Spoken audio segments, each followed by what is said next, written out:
Au cours de cette conférence de presse, qui a annoncé les différentes activités qui seront menées à l'occasion de la Journée mondiale de l'environnement et de la Semaine de la diplomatie climatique, l'ambassadeur de l'Union européenne au Congo a profité de cet instant pour présenter à l'auditoire les interventions de l'Union européenne dans les secteurs de l'environnement au Congo.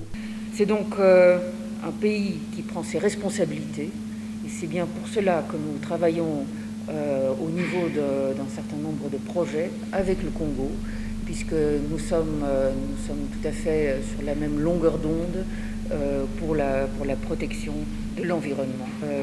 La forêt du Congo, du bassin du Congo, et c'est pas seulement ici en République du Congo, mais également en RDC, en Centrafrique, au Gabon, au Cameroun, jusqu'en Ouganda et le Rwanda, le Burundi.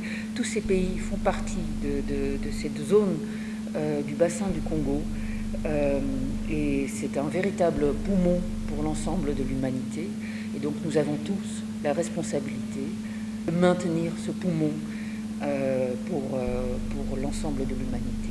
Cette conférence de presse était aussi l'occasion pour le lancement officiel du concours du meilleur reportage sur l'environnement. J'ai fait une petite recherche précédemment et je me suis aperçu qu'il faut remonter à 2015 pour trouver un concours sur l'environnement ouvert aux journalistes, qui à l'époque avait été organisé par le PNUD à l'occasion pendant la semaine de la COP 21.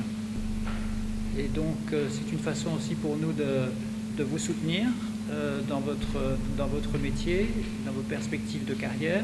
Je crois qu'on a bien compris après l'exposé de Madame l'ambassadeur que ces questions-là sont vraiment à l'agenda de la communauté internationale et qu'elles le resteront en effet pendant les décennies à venir. Ce concours concerne les journalistes âgés de 24 à 45 ans et de nationalité congolaise. Les reportages produits seront diffusés entre la période allant du 15 au 31 août prochain.